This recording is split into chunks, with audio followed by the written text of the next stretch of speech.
hello. Oh, I've got this all lined up wrong. Okay. Hi. Let me get a different kind of light onto the situation so I don't look so washed out. There we go. Hello. I am your girl, Carla Renata, and you have tuned into the Curvy Critic with Carla Renata, where I talk to and review anything and everyone that is above or below the line in the film industry. If this is your first time joining me, please give me a big old thumbs up. Hit that bell for notifications if you were on YouTube, and just, hit the thumbs up to let me know you were here. And of course, I'm open to all comments, all kinds of situations that you guys tell me you want to see or you want to hear, anything like that. I appreciate it. Thank you, Brandon, for always joining. You're always here right on time and sometimes a little early. I love you for it. So I'm acknowledging the people in the chat room. I'm sure that will grow as we go on. I'm waiting for a guest to show up, but until that guest shows up, I will just go on right with the show. So let's talk about, how I always hit it, and talking about what happened with me this week. Well, honey, I couldn't even concentrate on anything this week because we had an election going on. I don't know about y'all, but it stressed me the hell out. I was like, is this ever going to end? What is happening? I don't understand. But as you all know by now, if you don't, you must be hiding under a rock. Joe Biden is our president-elect, and Kamala Harris, my Howard University bison sister, is the vice president-elect, and she has checked the boxes, making first in 3 different areas. She is the first woman to become a vice president of the United States. She is the first Black woman. She is the first Island Pacificer or Asian woman to become vice president of the United States. And it was just exciting all the way around because, as she said in her acceptance speech, she may be the first, but she's definitely not going to be the last. So congratulations, President-elect Joe Biden and Vice President-elect Kamala Harris, on your victories, which was long awaiting. Like, who knew that 75 million people voted? It was the most votes that anybody ever got in any election in the United States ever.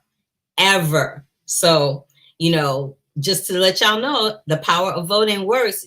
It worked that I was wearing that vote necklace every week. I'm just saying. All right, so I will get off of my political soapbox and move on with the show. But that's basically what I was dealing with last week. I was like, oh Lord, I just need for this to come to some kind of resolution, because every day waking up not knowing what the deal was wearing me the hell out. Anywho, I spoke early this morning with Paul Eckstein. And for those of you that don't know who Paul Eckstein is, he is the executive producer of a series on Epix called Godfather of Harlem. And it stars Forest Whitaker and Giancarlo Esposito. Baby, when I tell you Forest Whitaker is going in, and it deals with the shenanigans of Bumpy Johnson, who was a real life gangster in Harlem back in the day. It deals with what happens with his life after he has served his time in prison and he comes back to Harlem trying to regain his glory days. And that comes with a whole different set of challenges. But I met Paul Eckstein at a party about this time last year. It was an Apple. Was it Apple? No, it was a Disney party. And it was a Disney Christmas party. And I met him there, and we talked and we talked and we talked. And I was like, oh my goodness, I love your show. Please, please, please let me interview you. So, because of COVID and his pre-production schedule and production schedule and being a dad and, whatever I had going on over here, life just seemed to get in the way. But we finally got it together and did an interview this morning. So take a look. Oh, and before I introduce it, there is a longer, fuller version of this on my YouTube channel. I always do that. I gave y'all like an abbreviated version here, but then I put the full version up so that you can see it in all its glory. But the abbreviated 5-minute version is what you're going to take a look and a listen to right now with Paul Eckstein, the executive producer of Godfather of Harlem. So let's talk about one of my favorite shows ever, Godfather of Harlem. I told you that when I met you. I was like, oh my God, Godfather of Harlem. And I love it because I'm obsessed with anything that has to deal with gangsters. So when it's black gangsters, I'm like, yes, black gangsters on TV. I'm there for all of it. Yes. So I know that you teamed up with John Ridley for this project. And what was it about Bumpy Johnson that made y'all go, we got to do this? Well, I'm from Brooklyn. I'm from New York, and Bumpy Johnson put my grandmother through college in the '50s. So when I was coming up, all I heard was stories about Bumpy Johnson my whole life, and I was always like, "Wow, this brother who's ran Harlem for 40 years, got all these movies about all these Italians, all these Latinos. God bless him, but yo, what about this dude who was running my hood for 40 years and sitting at the table with the Italians?" So for me, it was a story that I've been telling my whole life, practically. And one that makes a lot of sense to me because he was a man who was way ahead of his time, who was forced to live a life that was the only choice he had for success. Bumpy Johnson beat Bobby Fischer in chess in 1967. So wow, just a little Ted bet. So just that's so impressive. I didn't know that. Yes. And when I found out that he was very, very close with Malcolm X, and in fact, paid for his funeral and looked out for him and was really, really close to him. It was a relationship that I found, fascinating. I was always like, man, I'd love to be a fly on the wall when they're playing chess and when they're hanging out and stuff. Right? I was just about to ask you, what is going down with season 2? You got to break me off a little something. The final level of what this freedom fighter and this activist, this man who turned words into weapons and became one of the most profound, powerful leaders of our time. He still is. Think about this, man. The guy, he died young. He only had about 6 years where he was in the scene. Only 2-3 years where he was famous. And all we do is talk about him. All we do is still talk about Malcolm and where he was coming from and what his ideology. So, it's good to show a man's weaknesses when he's so high up on the scale of how he's perceived. Bumpy is going to, when we leave season 1, he's in a tough place. Italians are after him, he lost all his position, and so the first thing he has to do is kind of get Harlem back. What he does that's so smart, and this is a little bit of fiction and a little bit of truth, is that he takes control of the Connect, basically. Okay. And he's able to leverage his position of power by controlling the heroin trade in Harlem. And we'll see him do that. We'll see him kind of, get his position in power in terms of taking on the Italians and owning them. And that's sort of what this season is about getting him to become, the Godfather of Harlem himself. I love it. So yeah. I'm excited for season 2. So congratulations on season 2. I'm so excited. And I need for folk to know this is the Godfather of Harlem, not the Black Godfather, not to be confused with the documentary. Yes. Come on, y'all now. It's not the documentary Black Godfather, but it's Godfather of Harlem that is streaming on Epix. Exactly. So, Black Godfather, great documentary, but not it mine. Is. But I just want folks to know that there's a difference, because you know how people do. They be like, isn't that the Black? No, boo, it's not the Black Godfather. It's Godfather of Harlem, who happens to be Black. So let's just make that distinction right there. That clear right now. And make sure that folk know. But thanks. I just wanted to round it out with that, and I wanted to thank you for taking time out on a Sunday. I know your schedule is crazy busy and you got a zillion things to do, but I really appreciate that you took some time out for me. Well, for you all the time. Call me whenever. All right. Let's keep it going. I will. I promise. Okay. Right on. Cool. Thanks, Paul. Thank you, darling. Take care. So thank you again, Paul. I'm glad we finally got a chance to tee-hee-hee and catch up again.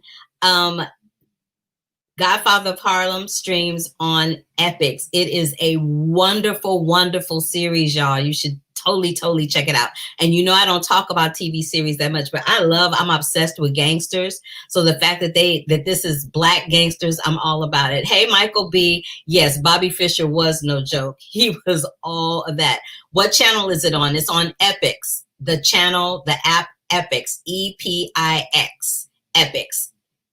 Godfather of Harlem is streaming on Epix. All right. So I want to talk about a couple of films that I've reviewed here before. Some of them I reviewed here before, and some of them I told you about them in the process of going to these virtual film festivals and whatnot. And I have a guest that I'm trying to find, but we can't seem to get him in here, but I'm working on that. So let me just send him a little note.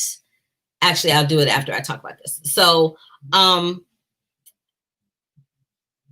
this is the situation. So these films were called The Climb, Come Away, and what was the other one? The Climb, Come Away, and I Am Greta. So I talked about these before. They're in film festivals, and they have all been playing there. So I met the guys that did The Climb at the Spirit Awards brunch. I met them there, and we talked on the red carpet there. So you can find that on my social media, on my YouTube channel. You can find that interview there. But The Climb is directed and produced by Michael Angelo Covino and his partner Kyle Marvin. Kyle and Mike are best friends who share a close bond until Mike sleeps with Kyle's fiance. Ooh, that's a little sticky. A tumultuous but enduring relationship between the two men across many years of laughter, heartbreak, and rage. And this is a story of real life best friends who turn their profound connection into a rich, humane, and frequently uproarious film about the boundaries in all of their close friendships. This will start streaming on November 13th. It is called The Climb. Come Away, also streaming on November 13th. I did a review of this as I saw it at one of the film festivals virtually as well. It's kind of like a prequel to Peter Pan, and it's a mixed racial cast. So David Oyelowo is starring in it. Angelina Jolie is starring in it. They are married to each other in this film. Peter and Alice from like in Alice in Wonderland, they are all Black. And there's been a lot of multiracial casting backlash for this film. I enjoyed this film. It's a fantastical film that deals with, you know, what happened, how Peter became Peter, how Alice became Alice, and the adventures that they go through in regards to Neverland and Wonderland, respectively. So I enjoyed the film. It was wonderful. It's made for children. So I get annoyed when I hear critics go off on these projects that are made for a younger audience. They need to skew their eyesight a little bit and remember, this film isn't made for you. It's made for somebody that's younger than you. So tap into that. I Am Greta. So, and again, that is streaming online, video on demand on November 13th.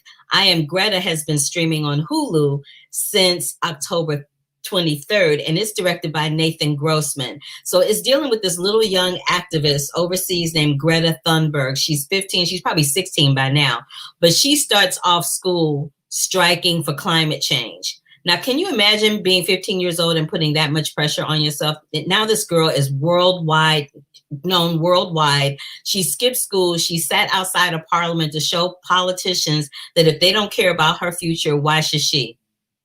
I ain't mad at her. And it's a film about actively doing something to stop climate change before it's too late. Climate change is real, but unlike what our current president has been calling it a hoax. It is not a hoax. It is real. That is why one day in California, we have 80-degree weather, and the next day is 40 degrees. Just saying. That is climate change, y'all. But check that out. So again, you want to check out Come Away, The Climb, and I Am Greta. They are all, well, Come Away and The Climb will be streaming on November 13th. And I Am Greta is going to be streaming has been streaming rather since October 23rd. Yay! All right, so let me get to Jingle Jangle. So Jingle Jangle is I've been talking about Jingle Jangle for weeks and weeks and weeks and weeks and weeks. But last week I talked to Forest Whitaker, who is the star of it, and David Talbert, who is the director, writer, and producer of it. And this week, I talked to his lovely, beautiful wife and friend of mine, Lynn Talbert, and we sat down and we talked a little bit more about Jingle Jangle and the partnership of being in a husband and wife producing situation, how stressful that can be, or not stressful, or fun, or inspirational, or whatever you want to call it. So take a look and a listen to this interview with myself and Miss Lynn Talbert. I wanted to talk to you about producing because it must be really strange yet elated to be producing alongside your husband. What's that been like for you? Because you've been doing it for decades. This is just been so amazing for me to be able to bring a project like this to life. And, you know, it's a 20-year dream come true. So as far as producing with David, I mean, we've been doing it so long, we're old hats at it. You know, we have our ups and downs because we're husband and wife, as any relationship does, but we want the same things. And that's really what it is at the end of the day. We want things to do well. We want stuff to be represented in a certain way. And we want it to be successful and show the creativity that we've been longing to show for years. So that's the basis of it all, you know, that we want to show quality work to an audience that we just adore, you know, sharing our creative voice with. I think this is y'all's best work ever. And I told David this yesterday. It is so beautifully done and it's so gorgeous. And I love period pieces and I love seeing Black people in period pieces in ways that we've never seen before, you know, in all our glory and splendor and gorgeousness that is us. I loved it so much. I was boohooing like the biggest baby you ever wanted to see. I was like, oh, Lord, I have got to get it together because I watched it to prepare again to talk to y'all. And I was just like, just in the ugly cry. It was terrible. It was just terrible. But there's this song that Forrest sings, the me who over used and to over. believe. That very first song where he talks about I think of what my life might have been. Yes, what do you think your life might have been had you not met David Talbert? It's just so special to be here together. You know, if you listen to that song at the end and the, you know, this first song, This Day, and then we had it reprised at the end with Usher. We were trying to actually put another song at the end of the film. And when something happened like right away, you know, the whole Usher thing came together very quickly, and like we recorded the song like in 24 hours. And David and I were talking and we're like, oh, we really wanted to do this other song. But I go, David, if you really listen to the lyrics, like this is us, you know, all our lives we've waited for this day.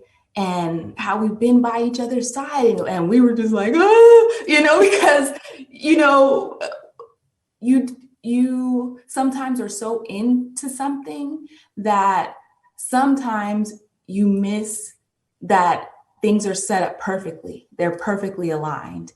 And we had many of the, you know, those moments in this film and just those magical moments. So, it's just been a wild, amazing ride. Yeah, I'm glad it has been. I really am. And just in vain of the whole holiday thing, I know what my holiday classics are, and they're like diehard staples that I don't miss every year for no reason. What are some of your diehard holiday classics that you don't miss? Elf, hilarious. There's so many, and of course, like This Christmas, Almost Christmas, the relationship ones as well. But it just depends what mood I'm in. Do I want to tap into my inner child, or do I want to tap into relationships and adulthood? No, that's right. Well, girl, I'm predicting right here and right now that this is going to be a new classic for people that is going to become their I'm not going to miss this. It's a diehard Christmas classic moving forward because I really, really loved it. And I love that you took the time and allowed me to speak to you this morning. I'll never forget that you did this. Thank you. Oh, absolutely, Carla, you're my girl. I'm so glad you're doing this. I didn't even know you were doing this. So congrats to you. Thank you. That was the goal when we did this film. We wanted to create that classic that we would want to watch every year. That's something for our son and his children. So the fact that it touches you that way and you've seen the journey, it just really means a lot to us. So thank you. My pleasure. I'll see you. Yay, a little Jingle Jangle action. All right. Thank you so much, Lynn. Jingle Jangle will start streaming on Netflix on November 13th, and I will have my review for that next week. I'm not going to review it this week because I've talked about it so much and given y'all so many interviews from it that I thought I would just, review it next week. Besides, I have lots of guests today. So my next guest is someone that I have been trying to connect with for a really, really, really long time. So I'm glad that this is finally happening. He is the great, great grandnephew of Academy Award winner Hattie McDaniel.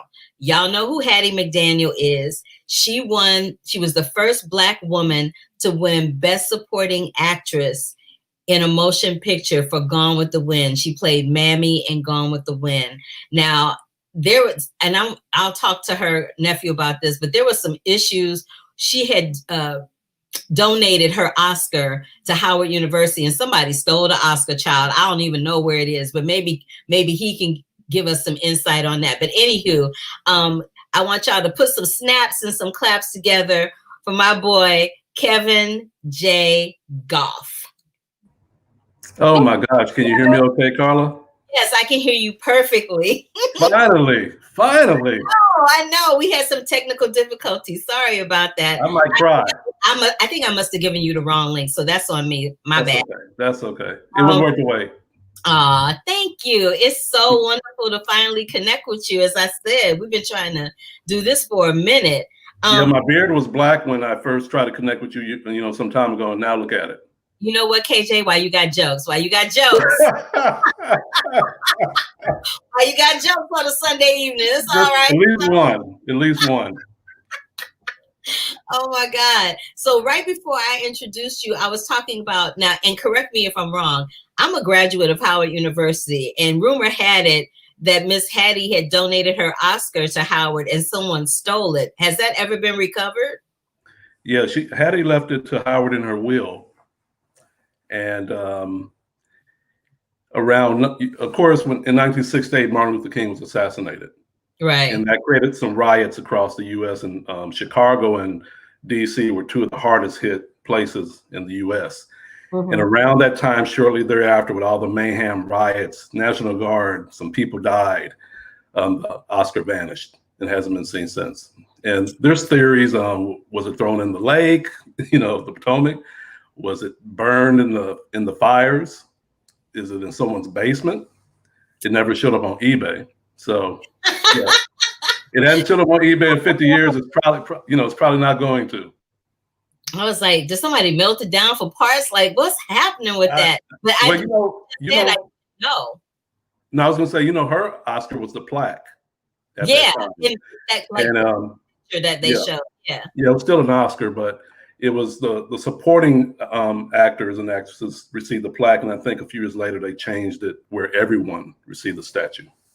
Well, I'm glad that you cleared up that mystery for me, because for decades I've always wondered. I wonder if they ever found that Oscar. Like, what happened to that? So I'm glad that you cleared that up for me.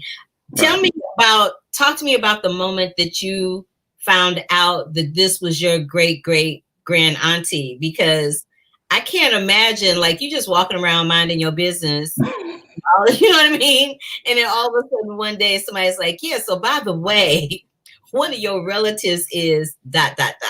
Right, yeah, she was my great grandaunt. And her sister Etta was my great grandmother. So that's how I'm connected in there. So I'm sure I heard conversations around the house. My parents probably talked about it, but I was a little kid. I wasn't trying to hear that kind of stuff at the time. But I recall the first that moment in my life where it really resonated was when I returned to California, because I grew up in Texas and I lived there almost 20 years. And in the time I lived there, you know, my parents were separated, so I only saw my father a couple of times in that span of time. Mm-hmm. So here I am. I graduate from high school in Texas. I fly up to Los Angeles the year after, 1982, I believe it was. Mm-hmm. I get off the train, and my father's walking towards me, and it's kind of a strange thing because I haven't seen him, but I know it's him. And the first thing he says to me is, "Do you want to hit me?" And I was like, "No." I said, "I want to eat." And yeah, I guess he thought I was harboring some ill will because I hadn't seen him much, but I wasn't. I was glad to see him. And the second thing he asked me was, "Well, you know, Hattie McDaniel's your great grand aunt." I said, "Yeah." And he said, "Do you want to, carry on the family legacy?" And I said, "Of course." And when I said that, I didn't know what that really meant. I just wanted to get to breakfast. I was just trying to like push him along. But years went by. Fast forward, and here we are. Before he passed in 2012, I knew I was going to do something with her legacy, and that's going to be a documentary. So I'm excited about that. Good, because I was just about to ask you, what are you doing to preserve her legacy? Because I know when her image was put onto a postage stamp, I was there that day. My mother and I was in Beverly Hills. Yes, I was. I was there. I was there that day because my mother's favorite film is Gone with the Wind. So somebody that I knew that I guess was in charge of the invites for that particular event knew that about me and invited my mother and I to that event. And it was a big deal because Olivia de Havilland was still living then, and she was there and spoke about Hattie very lovingly, I might add. Olivia, that would have been 2006. I'm trying to think of the month, but I was at the one with the in Beverly Hills. My family were on stage. Unveiling, and they had a stage and everything. Yeah. And there was a man. He was in a wheelchair. I don't recall his name. Wonderful Smith. Yes. So that was Wonderful Smith. He was a good friend of Hattie's, and I got to shake his hand. And I actually have a picture somewhere, he and I'm shaking his hand, and we're looking at each other with this love, this brotherly love. And it's weird when I look at you because your eyes look just like hers. It's so deep that the roots are that ingrained, genetically. Your eyes are just like hers. Yeah, I've heard that before. It is like if you hold the pictures up like this, you can see the resemblance very much so. I'm proud of that. And you should be. You totally should be. How are you going about preserving her legacy other than, we have the postage stamp and you're talking about this documentary, and I know that you have been in contact with Jill Watts, who I know Jill as well. Her book, White Ambition, Black Hollywood, or is it the other way around? White Hollywood, Black Ambition, or is it Black Ambition, White Hollywood? Yeah. So I read that book. I've read that book a couple of times, and I know Jill Watts. When I first moved to Los Angeles, her and I worked together on a TV show. So I was really excited to know about that book. But what are you doing now to preserve her legacy? Because, everyone that has someone that is iconic like that is no longer with us, and especially somebody like Hattie McDaniel, who her name is always swirled around in controversy as it is in regards to Gone with the Wind. As you know, earlier this year, there was all that drama about, I think it was TBS or TNT or one of the stations not wanting to put Gone with the Wind up because they felt like they needed to put a disclaimer up for textual context, or they were gonna not air it at all or something. And I was conflicted about that because I was like, you can't just erase someone's legacy in the industry, because by doing that, you're erasing their legacy in the business. And for her in particular, she was the first. So they were not going to acknowledge that. Kind of rubbed me the wrong way. Second of all, you can't rewrite history, and people have to look at it in historical context. That is the way the world was at the time that that book was written. That's the way the world was. Now, yes, there are licenses, creative licenses taken here and there for dramatic purposes to make things a little more, a little less better, or a little better in some instances than it was in real life. But at the end of the day, during that period of time in American history, that is what Black people were. So Really? And I remember there's this famous quote that your great grand aunt said, where she said she'd rather, and please forgive me if I misquoted, but something about she'd rather get $700 a week to play a maid than $7 a week to actually be one, when people were criticizing her for accepting the Oscar for Gone with the Wind. So having said all of that, what are you doing to keep her legacy alive in a positive light? Because it's real easy to go to that other side for some folk. You know what I mean? Yeah. First of all, that quote she had about the $700 playing a maid, and it's better than getting $7 being one. She was a maid. She did that work. She scrubbed floors. She did those things before making it to Hollywood. So she knew that life. Mm-hmm. And you have to remember, her parents were slaves. They were born into slavery. Her father was a Civil War veteran. And so she saw all that hardship. She saw the hardship her father went through. And even when he was injured in the Civil War, and she had to have this sensibility that, wow, he's still trying to work and do labor jobs after he was injured in the war. He's half the man he used to be. And I'm sure that ingrained a work ethic into her and a never quit mentality. And that's why I think she got into Hollywood and did as well as she did, regardless of the barriers. As far as the Gone with the Wind controversy, I believe that was HBO. They were going to show that. They didn't want to shelve it, but there was a lot of, at that time, because, you know, we have all these things going on with Breonna Taylor and George Floyd and it was born out of that whole Black Lives Matter situation. Yeah, so people were like, oh, we don't want to see it. So they were trying to figure out a way to show it. So they said, okay, we're going to add some context to it in the beginning and kind of explain that, yeah, this was a stereotypical kind of world for the Black performer. Yeah, because you just be erasing people's legacy. Like, that's not odd. You can't do that. I think it's a history lesson. It's kind of like slavery. It reminds us of the horrors that our people have endured. And I think it's something that keeps us grounded in that we can look back at that and remember, regardless of what we go through, we get up. You know, if we lose our money, we don't jump out of windows. We figure it out. We just figure out something else to do. You know, we don't worry about that stuff, because there's a quote by Hattie that said, faith is the Black person's Federal Reserve System.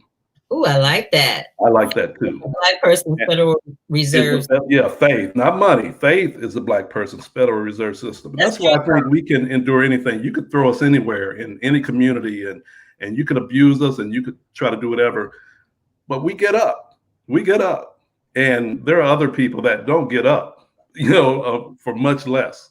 Yeah, that's true though. Yeah, so I think that's part of Hattie's legacy. Now, Jill Watts, I know Jill Watts too. She's on there's a picture of her on my wall over here. I saw the picture of you and Jill that you in the message you sent me. Yeah. We did a book signing at Barnes and Nobles. It's been almost 2 years, something like that. And she was promoting her book, the one you're speaking on. Yeah. So with me, Jill Watts. For a while. Yeah. It's been out for a minute, so I'm glad to know that it still has some legs. I'm hoping that somebody will use that as an impetus to do a story about her, as opposed, because that book tells you so many different things about Hattie McDaniel that you don't know. Like, people don't know that she came from a middle class family and that she was living in Colorado and that she was singing jazz, and she had she was very multi-talented. Like, people only have that image of Mammy from Gone with the Wind in their head, and they don't know that this was a woman who was a well-rounded person and a well-rounded performer. She didn't know how to do just one thing. She was multi-talented. So, well, the Jill Watts book was actually, the option was purchased to make a film, but it hasn't happened yet. So there is this energy out there to do a feature film. Yeah, I had to option it. I had talked to Jill about that. Okay. Option that somebody beat me to the punch. That's all right. You and I get together. We'll do something. We'll do something. But I was going to say that with Hattie, she played her roles with an additional layer. It wasn't just a no ma'am, yes ma'am with the head down. She brought something else to it, even though it wasn't in the script. that was her. So yeah, I was you gonna look say, at her. yeah, even in Gone with the Wind, she won the Academy Award for playing that role because Mammy was the staple of that film. Not Rhett, not Scarlett, not even Melanie. Mammy was the root of that film. She was the glue that kept everybody connected and together. And if you've seen that film as many times as I've seen that film, you get that. Because I told you, my mother's favorite movie. She watched, like, it's a 3-hour movie, and my mama does not care. If that movie is coming on TV, we are sitting down and watching Gone with the Wind. I literally just bought it for her so that she could just watch it anytime because I was like, it's hours. We got to plan this out. I got a situation I'm dealing with here. Right. But, yeah, I mean, Hattie. A lot of people don't realize it, but one thing is that Clark Gable wanted her for that role. They knew each other. They were in 2 previous films together before. That's in the book. So he wanted her for that role. And as a matter of fact, I mean, he went to bat for her several times. They were really, really good friends. And even when they had the premiere of Gone with the Wind in Atlanta, I believe it was over a 3-week period in 1939. And she wasn't invited to the premiere, her and the black cast, because they were black. But the interesting thing is Martin Luther King, as a young boy, was there because they had the choir. He was in the choir at his father's church. So they were there singing in this choir. Because a little MLK, about 8 years old or something. But Hattie couldn't be there, and she was in the film. So she knew she had to deal with these things. She knew when she was in Gone with the Wind and she had that success with it, she was biting the bullet. She knew that there was going to be pressures from both sides. But she knew that if I can get that door open a little bit and elevate how people see us and consider us for other roles. I mean, yeah, she would have loved to have been Scarlett and been the leading person with Clark, but that wasn't reality. No, not at that time. Yeah, but she did what she had to do. As I always say, there are 2 ways to fight a issue or a problem: from the inside or the outside, or both. Oscar Michaud, he was on the outside doing his thing. Hattie was on the inside of the system. Right. So I didn't think it was fair for the NAACP to go after her because it wasn't Hattie's fault. She wasn't the problem. It was the system that was the problem. Absolutely. So it's like me going to work and I'm like, man, they sure are racist here at work. And then someone yells at me for going to the job and try to make money and pay the rent when it's the company. We need to do something about this company and get them right.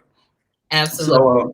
So she took that on and she mentored young Black men and women in Hollywood, told them the do's and the don'ts and the pitfalls and what to watch out for. She entertained the troops during World War II. She was the chairman of the Victory Committee, Negro Division.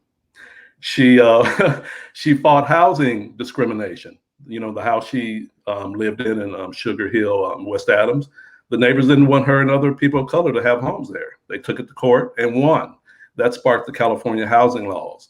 So Hattie wasn't just sitting at home going, oh, I'm Hattie McDaniel. I got some money. I got a nice house. No, she was doing stuff. And I'm glad that you shared that. I'm so glad that you shared that because one of the things I was going to ask you is, what do you want people to know about her? This is what I want people to know about her. Right. I want people to know. I need for people to know that when you see somebody in a film, especially back in the day, in the 30s, the 40s, and the 50s, when we had, you know, the Mantan Morelands, the Hattie McDaniels, the Butterfly McQueens, the Ethel Waters, all these people, they look at these old films and they're very quick to judge and make a decision or have some kind of opinion about what they saw, not knowing all of the background that resulted in what we see on screen. You know, even Lena Horne and Stormy Weather and all that drama. You know, there was a whole lot of drama behind that. But people look at that and they create a whole different narrative in their heads. So I'm so glad that you shared that. I need a whole hour with you. We need a whole hour. We need 3 hours. We need 3 hours. This was not enough time. We need a mini series. Who is Jillian Carter? Goff. Excuse me? Who is Jillian Carter Goff? That's my wife. That's my wife. Yeah. Yeah, she's amazing. You know what? I was just having a conversation with her the other day. I saw your episode with Keith David. Oh. Love Keith David. Never met him, don't know him, but know of his work. Mm-hmm. And my wife was in the living room watching a show called Greenleaf. I hadn't heard of it, but she was in there watching it, and she's like, come on, you got to watch the show with me. And I was like, you know. And she kept at like 3 nights in a row. She had seen like 3 episodes. So finally, I went over to her and I said, hey, baby, will you rub my feet? And they're kind of sore. And she said, I'll rub your feet if you watch this episode of Greenleaf with me. Oh, and I said, deal. So I got a half pint of ice cream, and I laid up my feet across her, and she's rubbing my feet with some oils, and I'm happy. Greenleaf's on. And we watched 1 episode, 2 episodes, and then on the 3rd episode that we were going to watch together, I had to confess to her. I said, baby, you don't have to rub my feet anymore for me to watch Greenleaf. This is good. So we watched the whole, 5 or 6 seasons, like in 2 weeks. It was amazing. Hilarious. Oh, you are too funny. Well, Kevin, I'm so sorry about the trouble that you had getting in, but I'm glad that you finally got in. I'll have to have you back, and we'll have to just do a whole show just talking to you about me and all these different things, because it's a lot more that I want to ask you and discuss with you that I just don't have the time to do today. But no, I understand. I enjoyed this. I enjoyed it too, but seriously though, we're gonna coordinate it, you know, maybe after the first of the year, because I know you said things get a little funky for you after this week. So maybe they get a little crazy. But just so you know, there's gonna be a foundation. Okay. Aside from the documentary, there's going to be a podcast and some other stuff. So I'll keep you in the loop on that. Oh, please do. I would really enjoy that. And bye, Miss Jillian Carter Goff. I'm glad that you were spying in. She's watching another room. She's watching. She's loving it. Talking to us. Yeah. I'll bring her in next time. She can sit right here, and we'll have a you bring her in next time. All 3 of us will have a good time. Maybe we'll do an IG live or something. Yeah. That'll be easier for me to navigate. I'm just saying. But anyway, I'm going to go ahead and say goodbye. You'll get disconnected immediately when I do. But I just want to thank you and say goodbye. And bye, Jillian Carter Goff. Love what you're doing. Love what you're doing, Carla. Oh, thank you, Kevin. I appreciate you. All right. I'll see you soon. All right. Bye-bye. Bye. That was fun. Took me over really far, but it was fun. It was fun. I enjoyed it very, very much. I really, really did. So, we loved that and loved having him here, and I'll have to have him back. All right. So just to round it out, I wanted to let you guys know that the Critics' Choice Awards, which I am a member, have announced their nominations, and they are going to announce the winners of the Critics' Choice Documentary Awards on November 16th. A plethora of those documentaries I've already discussed here with you, so I'll be more than happy to share those winners with you on the 16th when they come through, which I think is probably next week or week after next. So I'll talk to you about that. Next week, I'm going to have somebody huge with me, y'all, and I'm so excited. I'm going to have Miss Sarah Paulson. Yes, y'all know her from the Ratchet series. You know her from those Ryan Murphy. I forget what the name of the series is because I don't watch it because it's too scary. American Horror Story. That's what it is. You know her from American Horror Story and all those Emmys and things that she's won from there. But yeah, so I will have her and someone else from, I think, either the showrunner or maybe her co-star from a movie that she has on Hulu called Run. And then I'm going to start with my holiday countdown and give you guys lots of holiday movies and holiday things to do that are in the fun of cinema and film. So again, if this is your first time joining me, please give me a big thumbs up to let me know you were here. Click that bell for notifications so that you know when I'm going live, when I have a show. I will always be here every Sunday at 5 o'clock. I am Carla Renata. You have tuned into the Curvy Critic with Carla Renata, and I will see you next week. Love you, Michael. Thanks, Jillian Carter Goff, for popping in. Thank you, Brandon, for popping in. I love y'all, love y'all, love y'all. And okay, so until next week, love, peace, and hair grease, and deuces.